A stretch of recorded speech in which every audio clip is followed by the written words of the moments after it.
তিন নাম্বার, নবজাতকের জন্য, তার বাবার জন্য, তার মায়ের জন্য বরকতের দোয়া করা। চাচা, চাচি, খালু, মামা, আমরা যারা যাব নবজাতককে দেখতে, আমরা দোয়া করব শিশুটার জন্য, তার বাবার জন্য, তার মায়ের জন্য।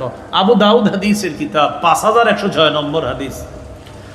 আয়েশা সিদ্দিকা রাদিয়াল্লাহু তাআলা আনহার বর্ণনা, তিনি বলেন, কানা রাসূলুল্লাহ সাল্লাল্লাহু আলাইহি ওয়াসাল্লাম ইউতা বিস-সিবয়ান ফায়াদউ লাহুম বিল বারাকাহ।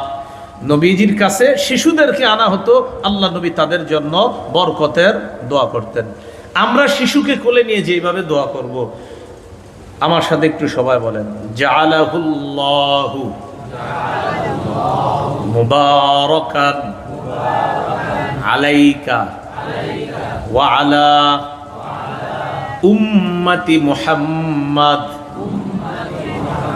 সাল্লাল্লাহু আলাইহি ওয়াসাল্লাম।